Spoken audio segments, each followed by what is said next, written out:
নাও মনে করি বিচারিক প্রক্রিয়ার সংস্করণ, নির্বাচনের সংস্করণ এবং আপনার সংবিধানের সংস্করণ, এই তিনটাকে টপ মোস্ট প্রায়োরিটি দিয়ে আইন শৃঙ্খলা বাহিনী নিশ্চিত করা। শেষে এটাই বলবো, আমি বিনয়ের সাথে বলবো যারা আওয়ামী লীগ করেন, আমি বিশ্বাস করি যে আওয়ামী লীগেরও অনেক সমর্থন বাহিনী আছেন, অনেক ভালো মানুষ আওয়ামী লীগে থাকতে পারার জন্য এই সংস্কারের বোধটা রাজনৈতিক দলগুলার থাকা খুব জরুরি। মানুষের মধ্যে সাধারণ জনগণেরও একটা বোধ থাকা উচিত, আমি নাগরিক, আমার একটা দায়িত্ব আছে, আমি নাগরিক, আমি একটা অন্যায় দেখলে সে অন্যায়ের একটা প্রতিবাদ করতে হবে। আমি খুবই দুঃখিত যে আমরা এইগুলো কেন মেনটেন করি না, সেটা একটা বিষয়। আরেকটা দেখুন, কারো আপনার ইন্ডিয়ার কাছে যতক্ষণ পর্যন্ত শেখ হাসিনা আছে, আমি এটাও বলেছিলাম যে ট্রাম্পের ইলেকশনে জেতার সাথে সাথে আপনার এক ধরনের রাজনীতি হবে। এবং এখানে বাংলাদেশ নিয়ে অনেকে, তখন অনেক স্কলাররা, অনেক বুদ্ধিজীবীরা বলেছেন বাংলাদেশ দিয়ে আমেরিকার কোনো মাথা ব্যথা নাই। অফকোর্স বাংলাদেশ নিয়ে আমেরিকার মাথা ব্যথা নাই থাকতে পারে, কিন্তু ইন্ডিয়া নিয়ে আমেরিকার মাথা ব্যথা আছে। এটা কারণ ইন্ডিয়ার জন্য আমেরিকার জন্য ইন্ডিয়া একটা গুরুত্বপূর্ণ জায়গা। তো সেখানে আমাদের মোদি গভর্নমেন্ট যিনি আছেন তারা যে কি কি ধরনের ইন্টারভেনশন করতে পারে সেটা একটা কিন্তু আলাদা রাজনৈতিক বক্তব্য, সেই জন্য এটা একটা আলাপের বিষয় হতে পারে। আরেকটা যেটা বিষয় হচ্ছে, যতক্ষণ পর্যন্ত শেখ হাসিনা ওখানে আছে, আপনাকে আমার এটা বলতে কোনো দ্বিধা নাই, ইন্ডিয়ার হাতে ততক্ষণ পর্যন্ত কিন্তু একটা আপার হ্যান্ড থাকবে। যে কোনো সময় যে কোনো ধরনের যা কিছু বলেন আপনি, আমরা সবসময় কিন্তু তার অ্যাক্টিভিজমের উপরে, তার গতি প্রকৃতির উপরে আমাদের করতে হবে। কারণ আপনি এটা তো অস্বীকার করতে পারবেন এই যে দুদিন পর পর যেই 10 তারিখে যে নূর হোসেনের দিবস হঠাৎ করে আমাদের আওয়ামী লীগের লোকজনরা যে আবিষ্কার করলো যে 10 তারিখে নূর হোসেন নামেও একজন মানুষ ছিল যে কিনা গণতন্ত্র নিয়ে কথা বলেছিল, তার জন্য জীবন দিল। তো এই যে চেতনা, আপনার 10 তারিখে যে একটা ভিডিও কল ফাঁসের ক্ষেত্রে যা কিছু, তার মানে কি? তার মানে কিন্তু এটি কি ছিল জানেন? এটা হচ্ছে দেখা আপনি কিভাবে শেক করেন। তো এটি কিন্তু আরো প্রগাঢ় হবে। দেখেন, আমি আপনার সাথেও বলে গেলাম, কারণ এখানে সমস্যা কি হচ্ছে, যে উপদেষ্টা মণ্ডলী আছে, যে সরকার ব্যবস্থা আছে, তারা কথাগুলাকে শুনছে না। কথাগুলো শোনা খুব জরুরি। আমি স্টিল নাও মনে করি বিচারিক প্রক্রিয়ার সংস্করণ, নির্বাচনের সংস্করণ এবং আপনার সংবিধানের সংস্করণ, এই তিনটাকে টপ মোস্ট প্রায়োরিটি দিয়ে আইন শৃঙ্খলা বাহিনী নিশ্চিত করা, জানমালের নিরাপত্তা। আপনি প্রশ্ন করছিলেন তারেক জিয়া আসে না কেন? আমি যদিও বিএনপির সাথে তো আমার কোনো যোগাযোগ নাই, আমি বলতে পারবো না, কিন্তু আমি আপনাকে একটা কথা বলতে পারবো, আমি বা মামুন ভাই, আমরা যারা দেশে থাকি, আমাদের জানমালেরই কোনো নিরাপত্তা নাই।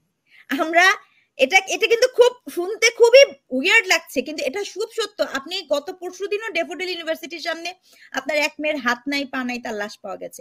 প্রতিদিন আপনি দেখেন রাহাজারি ঘটনাটা বেড়ে যাচ্ছে। এগুলো কিন্তু একটা অনেক বড় অ্যালার্মিং সাইন। এবং আইন শৃঙ্খলা পরিস্থিতি, আপনি বলেন আরেকটা কথা বলে আমি শেষ করে দিব। আপনি বলেন যে একটা, আপনার মনে আছে নিশ্চয়ই যে আন্দোলনের পরে ছাত্ররা একটা আন্দোলন করেছিল পরীক্ষা পেছানোর, মানে পরীক্ষা দিবে না এইচএসসি পাশের, এবার যারা করেছে। তো তখন আমার যেটা মনে হয়েছে, আসলে ওই সময় কি এখনো সরকারের বলেন বা ওই যে আমি যে প্রত্যেকটা কেন্দ্রে নিরাপত্তা নিশ্চিত করব, সেই অবস্থাতেই তো আমি নাই। আমাকে তো এটা নিশ্চিত করতে হবে। আপনি মানে হুজুগে নির্বাচন চেলে তো হবে না, আমার তো নির্বাচন কেন্দ্রে নিরাপত্তা নিশ্চিত করতে হবে, ব্যালট বাক্স যাতে পৌঁছায় সেই ব্যবস্থা করতে হবে, পোলিং এজেন্টের নিরাপত্তা নিশ্চিত করতে হবে। আপনি এগুলো না ঠিক করে এখন নির্বাচন চাইলে কি নির্বাচন হবে?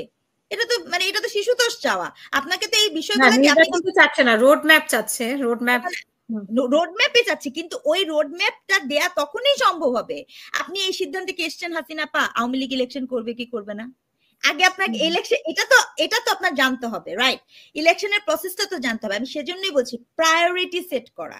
এই সরকারের গুরুত্বপূর্ণ প্রায়োরিটি ছিল 24-এ যে সকল মানুষদের আহত হয়েছে তাদের চিকিৎসার ব্যবস্থা করা, যারা সরাসরি এই বিশাল 2000 মানুষের খুনের সাথে যুক্ত তাদের বিচারের ব্যবস্থা করা, এবং তারপরে হচ্ছে আপনার সংবিধান, বিচার ব্যবস্থা এবং পুলিশ কেন আপনার করছে না। হ্যাঁ, আমি এটাও বলি যে পুলিশের পরিবার থেকেও কিন্তু অনেক স্টুডেন্ট নিহত হয়েছে, আমার এটা বলতে কোনো দ্বিধা নাই। 24-এর আন্দোলনে পুলিশের পরিবারের ছেলে পেলেও কিন্তু আছে। যেহেতু আমি দেখি, মানে আমি চেষ্টা করি যে এই খোঁজটা রাখার জন্য, কিন্তু সেই এবং পুলিশও তো হত্যা হয়েছে, এটা বলতেও তো আমার কোনো দ্বিধা নাই। অনেক পুলিশেরও তো জীবন মালেরই আছে। পুলিশকে আপনি জনবান্ধব করবেন কিনা, এটা কিন্তু একটা বিশাল একটা জায়গা হয়েছে। পুলিশ কিভাবে ওয়ার্ক করবে, কিভাবে আমরা তাকে ব্যবহার করব, পুলিশের কি কমিশন করব না কিভাবে করব, এই বিষয়গুলো আপনি নির্ধারণ না করলে নির্বাচনী রোডম্যাপটাও কিন্তু আপনি দিতে পারবেন না। কারণ এটা একটা আরেকটার সাথে কানেক্টেড, এটা বিচ্ছিন্ন দুইটা বিষয় না, এটা একটা একটার সাথে ওতপ্রোতভাবে যুক্ত। এবং সবশেষে এটাই বলবো, আমি বিনয়ের সাথে বলবো, যারা আওয়ামী লীগ করেন, আমি বিশ্বাস করি যে আওয়ামী লীগেরও অনেক সমর্থন বাহিনী আছেন, অনেক ভালো মানুষ আওয়ামী লীগে থাকতে পারেন, কিন্তু ওই যে যেদিন অ্যাডভোকেট মামুন মাহবুব বলেছে, তাদের যে অনুশোচনা নাই। দেখেন, আপনারা যেভাবেই হোক সরকার আপনারাই ছিলেন, আপনাদের সরকারের আমলে এটা হয়েছে, এই অনুশোচনাটা যে আপনার থাকতে পারবে না, এটা না খুব উইয়ার্ড একটা বিষয়। যে এই বোধ, মানবিকতা বোধ, যে এতগুলো মানুষ মারা গেল, তারা এক কথায় বলে দেয় ষড়যন্ত্র। আমি যদি 5 মিনিটের জন্য ভেবেও থাকি যে এটা ষড়যন্ত্র, তারপরও তো এর দায়ভার আওয়ামী লীগের উপরই বর্তায়। তো এই যে এই বিষয়গুলো এত অ্যালার্মিং, এগুলো কিন্তু ভীষণ অ্যালার্মিং, এটা এরকম একটা দলের কাছ থেকে প্রত্যাশা করা যায় না। একই সাথে আমি এটাও বলবো, বিএনপিকে আমার নিবেদন থাকবে, যেই ভুল আওয়ামী লীগ করেছে সেই একই ভুল যেন দ্বিতীয় দফা বিএনপি না করে।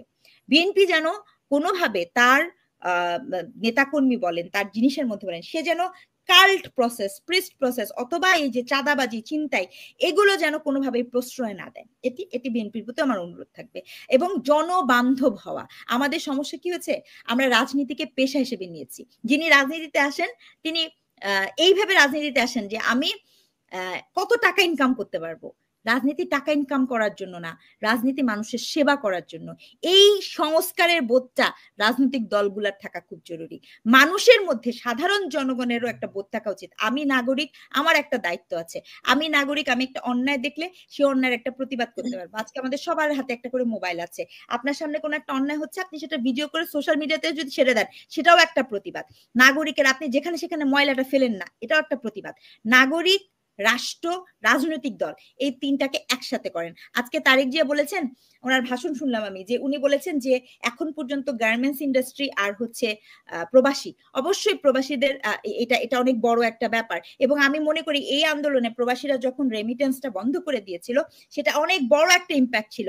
আমি এটা খুব দুঃখ নিয়ে বলতে চাই, কেন এখন পর্যন্ত আপনার, আমি সরি, প্রবাসীদের লাউঞ্জের বক্তব্যকে আমি সাধুবাদ জানাই, কিন্তু আমি যতটুকু জানি, আমি নিজে যেহেতু দীর্ঘদিন বিদেশে ছিলাম আমার পিএইচডি করার সময়, আপনার এমন অনেক দেশ আছে যেখানে আমাদের যেই রাষ্ট্রদূতের যে থাকে, সেখান থেকে তারা ন্যূনতম যোগাযোগ, হেল্প এগুলো পান না। প্রবাসীদের সেই হেল্পটা করা খুব জরুরি। প্রবাসীদের জন্য আপনার তাদের স্কিল ম্যানেজমেন্টটা খুব জরুরি। তাদের কিন্তু স্কিলটাকে আপনাকে বাড়াতে হবে, নতুন কর্মক্ষেত্র তৈরি করা খুব জরুরি। এই ইউনূস সরকারের একটা খুব বড় স্কিল আছে, ওনার প্রচুর নেটওয়ার্কিং আছে। দয়া করে আমরা যাতে ইউরোপের নেটওয়ার্ক ধরতে পারি, বাজার ধরতে পারি, সেখানে যেন আমরা নতুন ম্যান স্কিল দিতে পারি, এই বিষয়ক জিনিসপত্রগুলো যেন তাদেরকে হেল্প করা হয়, সেদিকেও আমাদের মনোযোগ দেওয়া উচিত। তাহলে মনে হয় আমরা একটু আপার হ্যান্ডে যেতে পারবো। Thank you. অসংখ্য